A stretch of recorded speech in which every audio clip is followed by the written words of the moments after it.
সহ দেশীয় অস্ত্র নিয়ে নৌ পুলিশ, কোস্টগার্ড ও মৎস্য বিভাগের কর্মকর্তাদের ওপর হামলা।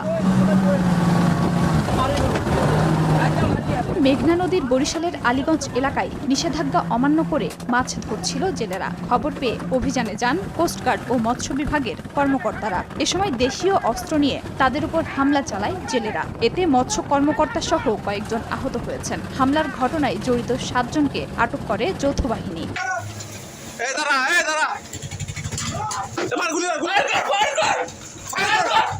মেঘনা নদীতে দীর্ঘদিন ধরে কুমিল্লার বারেকের নেতৃত্বে বালু ও পণ্যবাহী বিভিন্ন নৌযানে চাঁদাবাজি করে আসছিল একটি চক্র। মঙ্গলবার সকালে দেশীয় অস্ত্র নিয়ে নুনেরটেক এলাকায় মেঘনা নদীতে বালুবাহী নৌযানে চাঁদা দাবি করে তারা। চাঁদা না দেয়ায় বালখেডের 2 শ্রমিককে কুপিয়ে আহত করে চাঁদাবাজরা। খবর পেয়ে নৌপুলিশ অভিযানে যায়। এ সময় চাঁদাবাজরা টেটা সহ দেশীয় অস্ত্র নিয়ে নৌ পুলিশের উপর হামলা করলে 3 পুলিশ সদস্য আহত হন। পরে আহত 2 শ্রমিককে ঢাকা মেডিকেলে আনা হয়। এ ঘটনায় আটক করা হয়েছে 2 জনকে।